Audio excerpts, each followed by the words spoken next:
नमस्कार दोस्तों। कल हमने देखा था मानचित्र मैप, उसका पहला भाग। आज दूसरा भाग देखेंगे। कल हमने मानचित्र, उसकी परिभाषा देखी थी और उसका वर्गीकरण किया था। 3 आधार पर वर्गीकरण किया था, उसमें 2 आधार तो हो गए थे। एक सरसरी निगाह देख लेते हैं इस पर, कौन सा कर देखा था। मानचित्रों का वर्गीकरण देखा था, उसमें पहला था मापक के आधार पर, दूसरा था उद्देश्य एवं विषय वस्तु के आधार पर, और तीसरा था प्रदर्शन विधियों के आधार पर। तो ए और बी तो हो गया था और सी केवल बाकी था। फिर भी एक बार पुनः इसको याद कर लेते हैं, देख लेते हैं। मापक के आधार पर 2 मानचित्र थे, बड़ी मापनी के मानचित्र और छोटी मापनी के मानचित्र। उसी तरह उद्देश्य एवं विषय वस्तु के आधार पर 3 भाग थे। कौन कौन से?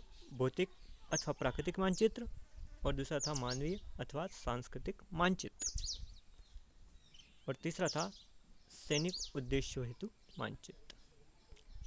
अब तीसरा हमारा बाकी है, जो कि दिख रहा है आपके सामने स्क्रीन पर, प्रदर्शन विधियों के आधार पर। ये दो प्रकार हैं, गुणात्मक मानचित्र और मात्रात्मक मानचित्र। आगे उसकी चर्चा करेंगे।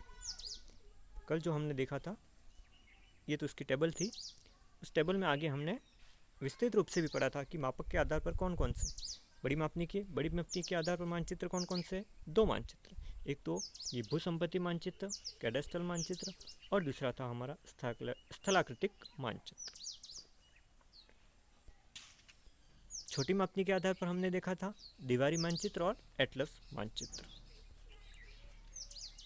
उद्देश्य के आधार पर हमने अलग अलग भाग बनाए थे, 3 भाग बताए थे। कौन से? एक तो भौतिक मानचित्र, जो भौतिक चीज़ों को प्रदर्शित करता है अथवा प्राकृतिक चीज़ों को दर्शाता है। दूसरा था सांस्कृतिक मानचित्र, जो हमारे मानव की विभिन्न प्रकार की सांस्कृतिक गतिविधियाँ, चाहे जनसंख्या है, मानव प्रजाति, भाषा, राजनीतिक, आर्थिक, सभी प्रकार की गतिविधियाँ, उनको दर्शाया जाता है।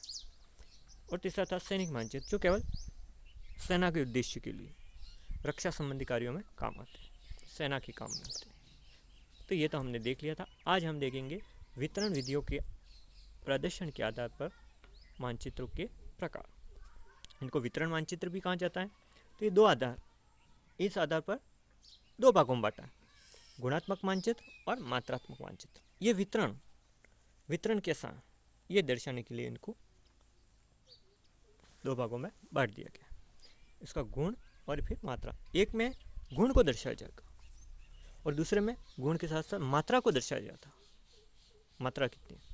तो पहले देख लेते हैं अपन गुणात्मक मानचित्र। ये वितरण मानचित्र कहलाते हैं, गुणात्मक मानचित्र। इसमें पहली विधि है रंग विधि।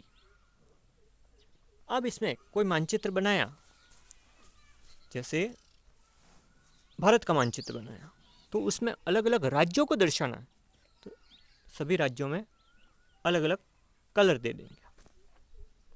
ठीक है, 2 पड़ोसी राज्य हैं, उनको अलग अलग कलर दे दिया, रंग दे दिया, तो रंग विधि कहलाएगी। कौन सी विधि कहलाएगी? रंग विधि। दूसरा है छाया विधि। छाया विधि में है शेडो। छाया का मतलब शेडो। जैसे अलग अलग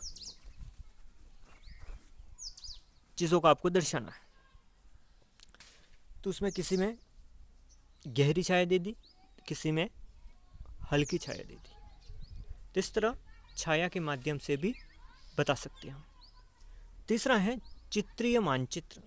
इसमें हम उस जो चीज़ हम प्रदर्शित करना चाहते हैं, उसका चित्र बना दिया जाता है। जैसे गेहूं के वितरण का प्रदर्शन करना, या गेहूं को बताना है कि इस क्षेत्र में गेहूं उत्पादित हो, तो आप वहाँ पे एक गेहूं का चित्र बना दीजिए, तो वो क्या कहलाएगा? चित्रीय विधि। तीसरा, तो यहाँ पे हमने चित्रीय विधि देखी। चौथा, प्रतीक मानचित्र। ये सिंबल, यहाँ पे सिंबल बनाना है, सिंबॉलिक मैप कहाँ लगेगा? तो सिंबल यानी उसका हूबहू चित्र नहीं बनाना, बल्कि उसको एक प्रतीक दे देना। जैसे हमको खनिजों के वितरण का मानचित्र बनाना है, तो लोहे के लिए प्रतीक हमने त्रिभुज बना दिया छोटा सा। शीशे के लिए या जस्ते के लिए, शीशा जस्ते के लिए बिंदु बना लिया, थोड़ा गहरा डॉट। तांबे के लिए सर्कल बना लिया, गोला बना लिया छोटा सा, तो ये प्रतीक हो गए। उन प्रतीकों के माध्यम से भी मानचित्र बना लिए जाते हैं। तो ये प्रतीक मानचित्र हुए। तो ये क्या हुआ, गुणात्मक। यहाँ पर देखो गुणात्मक, गुण तो दर्शित हो गए इसमें, लेकिन इसमें मात्रा प्रदर्शित नहीं हुई। क्यों? क्योंकि हमने खनिज देखा, हमने तो खनिज कौन सा मिल रहा है वो तो हमने दर्शाया, लेकिन कितनी मात्रा में मिल रहा है ये हमने दर्शाया नहीं। इसी प्रकार अन्य रंग में भी हमने राज्यों को देखा, कलर, कई मात्रा नज़र नहीं आई हमको। अब दूसरा ले लेते हैं मात्रात्मक वितरण मानचित्र। मात्रात्मक मानचित्र भी कहा जाता है इसको। ये 3 भागों में बांटा इसको। कौन सा है? सम्मान रेखा विधि पहला है, दूसरा है वर्ण मात्र विधि और तीसरा है बिंदु मानचित्र। ये 3 प्रकार के मानचित्र बनेंगे इसमें। मात्रात्मक, इसमें क्या होगा, मात्रा को भी साथ में प्रदर्शित किया जाएगा। पहला मानचित्र कौन सा? सम्मान रेखा विधि, विधि भी कह सकते हो और उसको मानचित्र भी कह, क्योंकि सम्मान रेखा विधि है, विधि के माध्यम से मानचित्र बनेगा। सममान मीन्स समान मान, जहां पर समान मान हो ऐसे बिंदुओं को जोड़ा जाता है, जोड़ते जोड़ते एक रेखा बन जाती है, तो इसको सम्मान रेखा कहा जाएगा और इस विधि को सम्मान रेखा विधि कहा जाएगा। तो इसलिए यहाँ पे समान मान वाले बिंदुओं को आपस में जोड़ना है और जोड़ते हुए रेखाएं खींचनी। तो इस प्रकार कई प्रकार की रेखाएं बन जाएगी। जैसे वर्षा के वितरण को प्रदर्शित करना है तो वहाँ पर क्या होगा, समान मान वाले केंद्रों को मिलाकर के एक रेखाएं खींच ली जाती है।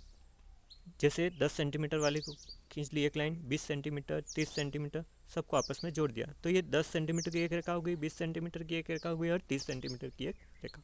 इसलिए ये सम्मान रेखा विधि कहलाती है।